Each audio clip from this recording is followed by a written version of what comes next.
Salut tout le monde et bienvenue dans cette nouvelle vidéo. Alors aujourd'hui on va faire un truc un peu différent, on va dessiner ensemble. J'étais en train de commencer à faire un échauffement habituel que je fais quand je dessine, et je me suis dit que ce serait bien de filmer et de vous faire participer. Et donc en fait ce qu'on va faire, donc là j'ai appelé ça 10 minutes dessin parce que c'est ce qui va se passer. On va dessiner pendant 10 minutes et en fait je vous explique comment ça va se passer. Quand je fais ce genre d'échauffement entre guillemets, ce que je fais c'est que je prends 5 dessins ou photos, ça dépend de ce que j'ai, et chaque photo ou dessin, je le dessine en 2 minutes. Ça n'a pas besoin d'être parfait, ça n'a pas besoin d'être absolument magnifique et tout ça. De toute façon, vous avez que 2 minutes, donc vous pouvez pas sortir un dessin magnifique en 2 minutes, c'est pas possible. Mais par contre, ce que ça va faire, c'est que ça va vous faire pratiquer des choses que vous n'avez pas forcément l'habitude de dessiner, ou ça va vous faire aussi réviser un peu des choses que vous avez l'habitude de dessiner, mais que vous avez un peu oublié. Ça va faire pratiquer votre acuité visuelle, et l'acuité visuelle, c'est très très important, notamment quand on veut dessiner des choses, par exemple, quand on veut faire du dessin de nature. C'est extrêmement important d'avoir une bonne acuité visuelle, et donc du coup ça va vous permettre de travailler cet aspect là du dessin, et aussi ça va vous permettre tout simplement d'avoir un petit catalogue de poses différentes que vous allez pouvoir ensuite retravailler, que vous n'aurez pas forcément beaucoup d'idées. Et donc là aujourd'hui je me suis dit, pour ce premier numéro, ce que j'allais faire, c'est que j'allais dessiner des femmes. Tout le monde aime bien dessiner des femmes, donc du coup pourquoi pas commencer. Donc vous n'avez pas besoin de pousser le dessin au maximum, vous n'avez pas besoin d'avoir un iPad ou quoi que ce soit. Donc vous prenez une feuille de papier, un crayon, et vous regardez la vidéo. Je pense que je vais mettre le dessin ici ou là, je sais pas, je vais voir comment je vais faire. Et en tout cas voilà, et du coup, si le concept vous plaît, n'hésitez pas à me le dire dans les commentaires, et n'hésitez pas aussi à me dire ce que vous voudriez voir la prochaine fois potentiellement. Pour le prochain épisode, j'aimerais bien faire des poses d'hommes, ensuite j'aimerais bien faire des poses d'animaux, des buildings, ce genre de choses, mais n'hésitez pas à me dire si vous avez des idées, tout ça, je suis assez preneur, et de toute façon moi ça me permet de travailler pas mal de choses, donc du coup c'est cool. Et donc voilà, donc on va commencer, donc c'est parti. Donc là, pour ce premier dessin, j'ai essayé de faire quelque chose, j'ai essayé de partir sur un dessin un peu simple, comme ça permet de se chauffer assez facilement. Donc ouais, je commence en général souvent par dessiner la tête, parce que c'est souvent ce qui va me permettre de pouvoir arriver à placer le dessin convenablement, même si on peut faire des erreurs et ainsi de suite, mais je pense que le plus dur en fait quand on commence à dessiner, c'est juste de commencer à dessiner, de poser les premiers trucs, et après le reste ça s'enchaîne. Et j'avais commencé donc moi à faire du dessin de vitesse, c'était il y a plus de 5 ans en arrière. Je suivais un dessinateur sur un forum de dessin qui s'appelle Café Dessin, et il pratiquait beaucoup le dessin de vitesse. C'est grâce à lui que j'avais pu découvrir Pose Maniac et ainsi de suite, ce genre de site. Et le dessin de vitesse, c'est vraiment, je pense, l'élément principal qui m'a permis de travailler mon dessin. Et vraiment qui m'a permis, quand je veux dire de travailler mon dessin, ce qui m'a permis d'améliorer mon dessin grandement. Parce que quand vous apprenez le dessin, mais que vous n'êtes pas trop encore dans le... vous n'êtes pas encore trop bon à ce niveau-là, le principal truc que vous avez, c'est que vous avez beaucoup d'angoisse sur le fait de potentiellement foirer des dessins, ce genre de choses. Et le dessin de vitesse, ce qui est bien, c'est que de toute manière, vous avez que 1 ou 2 minutes pour le faire. Donc du coup, en 1 ou 2 minutes, vous n'allez pas sortir le meilleur dessin du monde. Et l'avantage qu'il y a, c'est que ça vous fait vraiment pratiquer énormément le dessin, parce que comme vous avez que 1 ou 2 minutes pour le faire, du coup, c'est pas trop stressant. En tout cas pour moi, c'est pas trop stressant. Je le prends vraiment comme un exercice, je le prends vraiment comme un sport en fait.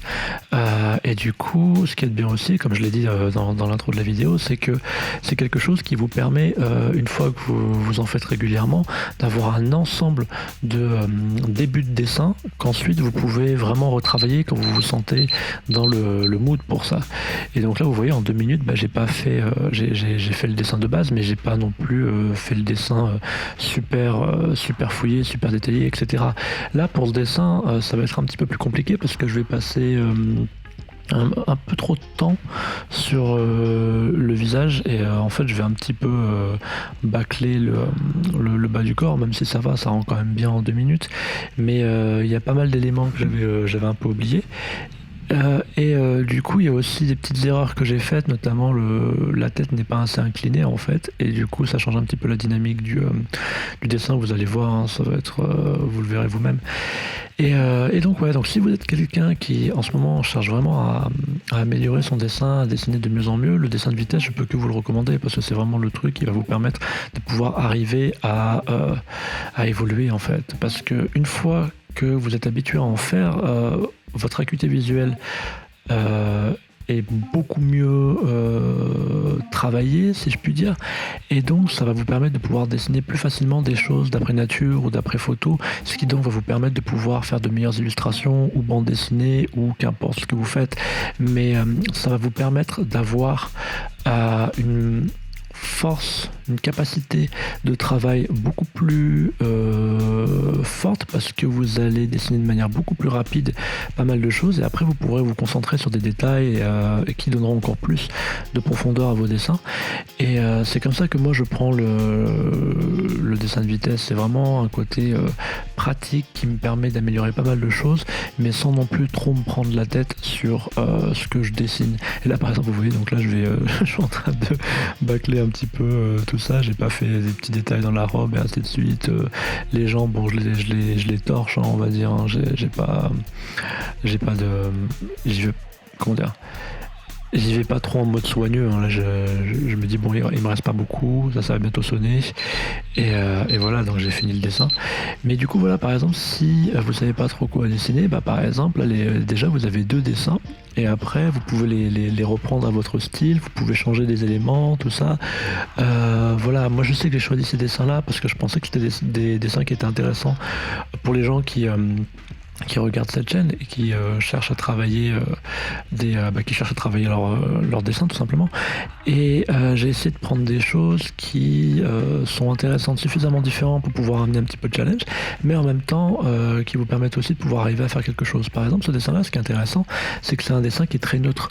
Il n'y a qu'une forme de corps et ainsi de suite. Il n'y a même pas de cheveux. Il y a à peine des yeux qui sont dessinés à peine. Et en fait, il n'y a que la pose, il n'y a que le corps. Et ça, c'est super intéressant parce que par exemple, à partir de cette pause, vous pouvez faire énormément de dessins avec votre style et vous pouvez créer énormément de choses qui vont autour de ça. Et c'est comme ça que le dessin se fait pour moi. C'est quelque chose qui s'influence. On part de quelque chose, on part d'une idée, d'une pause, ça peut être déjà quelque chose d'existant, hein, comme ici par exemple. Mais après, quand vous reviendrez dessus, vous allez pouvoir retravailler des choses et ça va vous faire quelque part gagner du temps. Moi je fais ça tous les jours, je fais ça en moyenne 10 minutes, parfois 20, ça dépend du temps que j'ai, mais globalement j'essaie de faire ça tous les jours en 10 minutes. Alors parfois ça peut être 5 dessins, parfois ça peut être 10, ça dépend de la journée, parce que vous pouvez aussi faire cet exercice en le faisant en 1 minute, mais quand vous faites un dessin en 1 minute, vous avez moins le temps de poser la base d'un dessin en fait. Donc c'est pour ça que 2 minutes pour moi ça me semble être quelque chose d'un peu plus correct parce que ça va vous permettre de pouvoir avoir une meilleure pose, ça va vous permettre de pouvoir du coup avoir un meilleur catalogue plus utile de dessins à retravailler par la suite. Donc ouais, 2 minutes pour moi c'est vraiment c'est quelque chose qui me semble vraiment mieux en termes de timing si vous voulez. Donc là du coup celui-là il est fini aussi. Maintenant on va passer au 4e dessin déjà. Et donc vous voyez, vraiment ça se remplit très facilement. Et en fait, si vous faites ça plusieurs fois par jour, vous pouvez vraiment avoir un sketchbook qui est rempli et ça va vous permettre de travailler différentes poses. Et après, quand vous allez rouvrir votre sketchbook et que vous cherchez des idées d'illustration, voilà, vous pourrez reprendre des poses et vous pourrez retravailler votre truc comme vous voulez. Et donc là, sur celui-là, il est déjà un peu plus fouillé, un peu plus détaillé. Ce que j'aimais bien dans celui-là, c'était la pose en fait. Du coup, j'aimais bien ce genre de pose un peu naturelle qu'on peut avoir quand on fait une bande dessinée. On peut avoir un personnage qui est assis comme ça, ou pareil pour des illustrations. Et je trouve que c'est important de toujours travailler, pratiquer votre dessin en essayant de faire des choses que vous ne faites pas d'habitude. Mais c'est bien aussi d'avoir un petit volet un peu pratique dans le sens où vous travaillez des choses que vous pouvez réutiliser par la suite. Et donc ça, par exemple, c'est des poses que vous pouvez réutiliser dans différentes futures illustrations, par exemple. Et ça pourrait être... donc c'est quelque chose qui pourrait être utile. Et c'est pas forcément une pose qui est compliquée, mais c'est pas non plus une pose simple, parce que du coup, il y a pas mal de choses qui posent problème. Bon là, du coup, j'ai fait l'erreur classique j'ai mal commencé mon dessin sur la page, donc là, du coup, il chevauche un autre dessin, donc bon, j'ai juste évité un petit peu le truc comme ça. Mais ouais, c'est une pose qui est pas compliquée, mais qui est pas non plus tout à fait simple. Et donc là, on commence déjà un petit peu à monter un petit peu dans le challenge, si vous voulez. Et c'est ça aussi qui est intéressant dans le dessin de vitesse. Moi, c'est ce que j'aime beaucoup, hein. C'est vraiment, si j'avais pas fait de dessin de vitesse, si j'avais pas commencé ça, je dessinerais pas comme je dessine aujourd'hui, parce que ça m'a vraiment permis de travailler beaucoup de choses, ça m'a permis de dédramatiser aussi beaucoup d'enjeux par rapport à ma capacité à dessiner des choses. Parce que quand vous arrivez à dessiner 5 dessins comme ça en 10 minutes assez rapidement, bah ça veut dire que ça y est, vous avez déjà commencé un petit peu à progresser, et que du coup, tout le travail personnel que vous pouvez faire, c'est quelque chose qui est possible, qui est faisable, parce que vous avez juste à regarder votre cahier, vous avez déjà fait ces dessins, et donc vous êtes capable de faire quelque chose. Ça déverrouille ça déverrouille quelque chose mentalement. Quand vous avez été capable de faire une chose une fois, vous êtes capable de la refaire, et vous êtes capable aussi de faire des choses qui sont encore plus peut-être difficiles, je ne sais pas, mais ouais, enfin, je pense que vous comprenez un peu ce que je veux dire.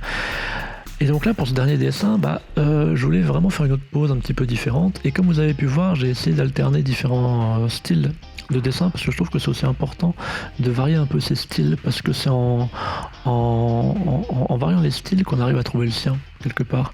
À un moment donné, vous trouvez des choses que vous aimez bien chez un artiste, et vous vous dites, ah bah tiens, je vais travailler ça, et après vous le travaillez à votre sauce au fur et à mesure, et après ça devient ce travail que vous faites, qui devient personnel, après devient une partie de votre style, quelque part.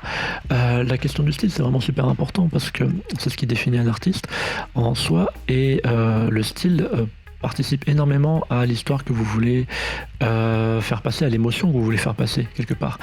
Et donc, trouver son style, ça doit pas être le truc principal au départ. D'abord, vous devez apprendre à maîtriser la ligne et la perspective, ainsi de suite. Mais après, quand vous commencez à développer un peu plus de votre potentiel, trouver son style, c'est important. Enfin, je trouve. Et donc voilà, donc là, du coup, vous voyez, on a passé quasiment 10 minutes à dessiner, et on a dessiné 5 dessins de base, et donc c'est super intéressant. Là aussi, comme vous pouvez voir, j'ai pas commencé par le visage cette fois, j'ai commencé par les jambes, et ça permettait aussi d'alterner un petit peu la façon d'attaquer un dessin, de changer un petit peu les habitudes, parce que c'est intéressant aussi de pouvoir faire ça comme ça. Et donc du coup, voilà, il faut juste continuer à jouer, continuer à avoir à rendre le dessin amusant. Faut pas que le dessin devienne quelque chose d'absolument stressant, et ainsi de suite. Faut que ça reste fun. Et voilà, et du coup maintenant, on a 5 dessins, et j'espère que du coup ça vous a plu. Et voilà. Voilà, cette vidéo est finie, j'espère qu'elle vous a plu, qu'elle vous a été utile si vous voulez pratiquer le dessin. N'hésitez pas à lâcher un pouce bleu si c'est le cas, vous abonner à ma chaîne, je fais des vidéos régulièrement, c'est toujours au niveau du dessin. Quant à moi, je vous remercie d'avoir regardé cette vidéo, je vous retrouve bientôt, et d'ici là, n'oubliez pas, prenez le temps de créer.